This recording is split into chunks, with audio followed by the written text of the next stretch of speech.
Well, hi there, this is me again.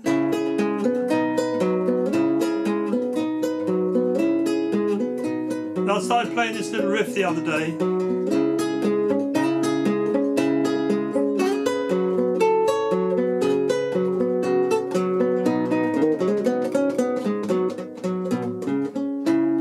It's just a kind of a diddly thing.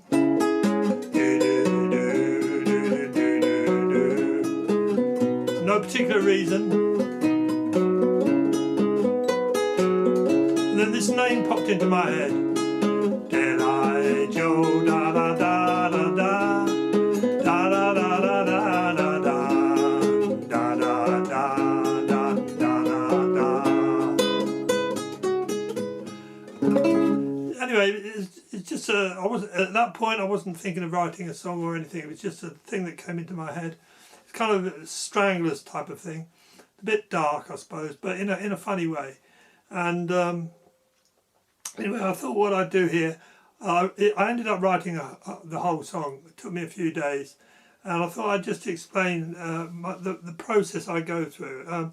First of all, I should say I'm playing my Almanza guitar here. It's a Spanish guitar, my favourite guitar. It's a good guitar for writing songs with. I don't know why, but I call it a friendly guitar. It's got a very soft kind of tone,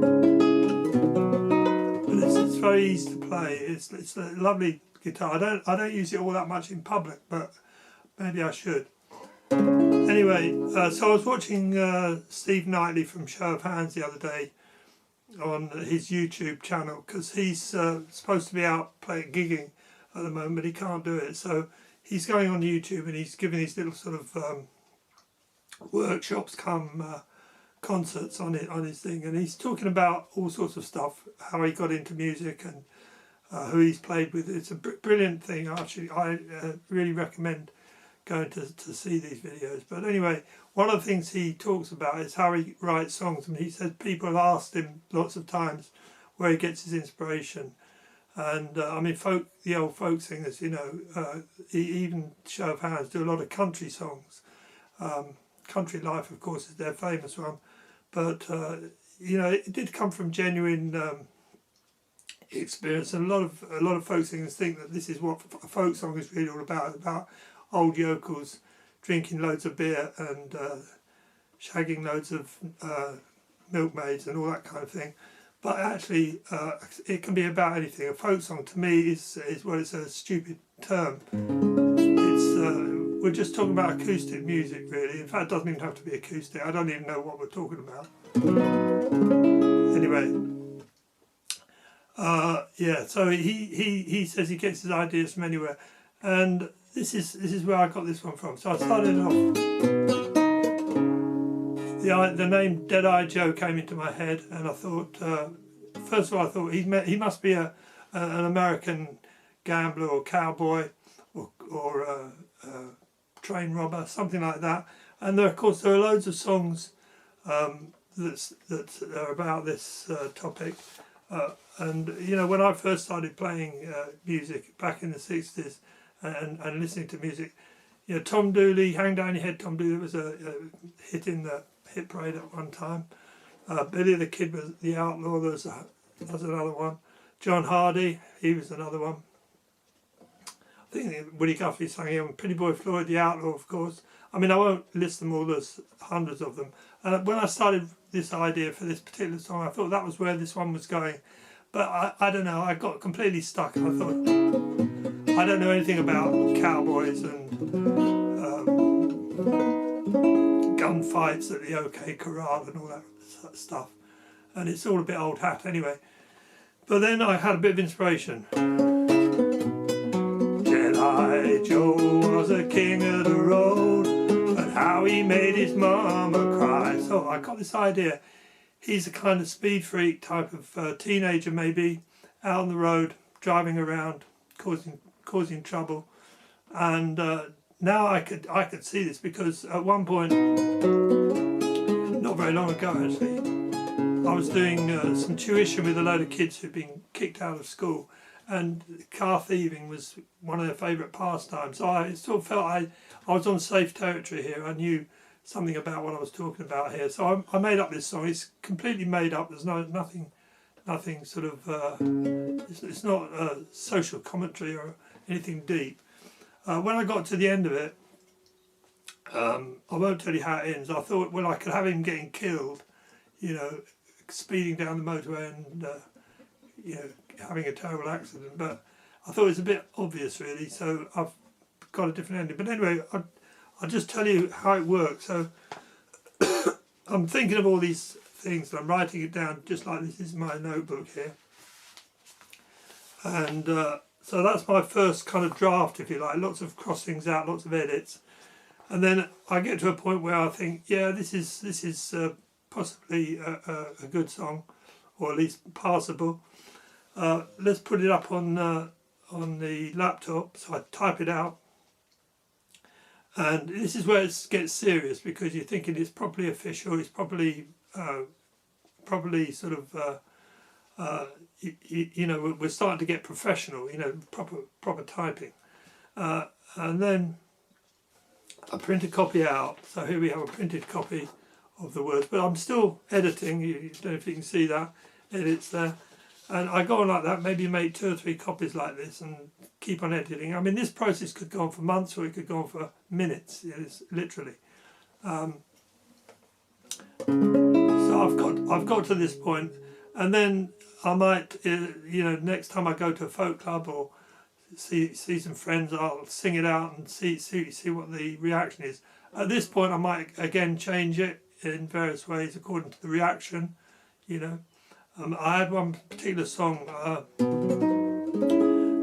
was one of my favourite songs. I sang it for years, and then I didn't sing it for quite a while. Then I came back into a folk club and started singing it. I realised that although I still liked it, there was one thing it missed, and that was it didn't have a decent chorus. So I added a chorus, and it made all the difference, you know. That was after years and years. But anyway, so I've got this printed out and all that.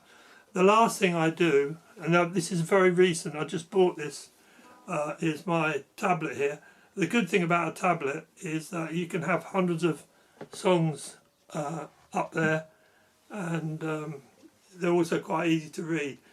The last stage in this process is actually learning it by heart, which I don't bother to do unless I'm going to sort of play it a lot. Anyway, this is it. Deadeye Joe.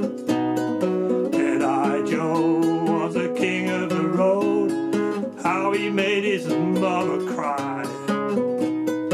Out on the highway, foot to the floor, see him go flying by.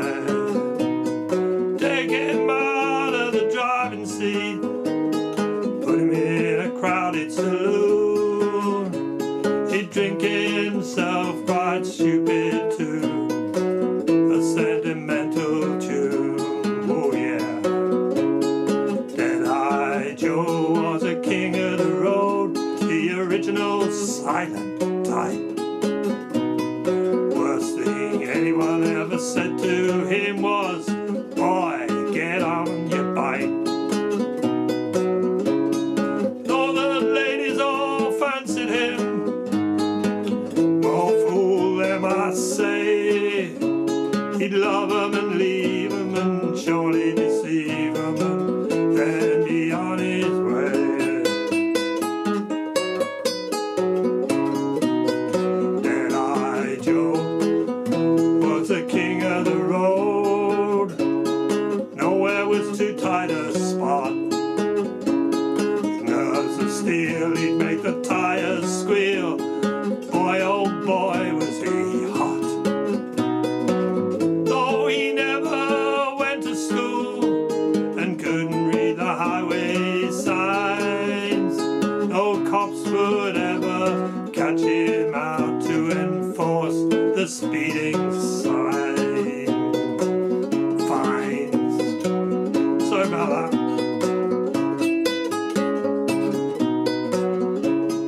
Deadeye Joe was a king of the road, a top boy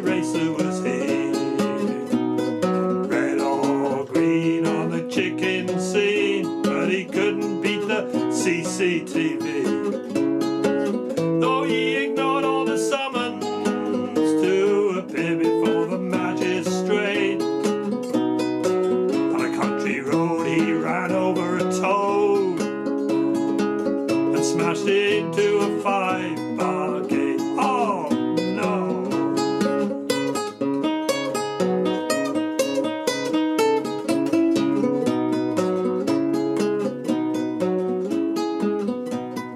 Deadeye Joe was the king of the road. He went flying up into the air. Never wore a safety belt, no, of course not.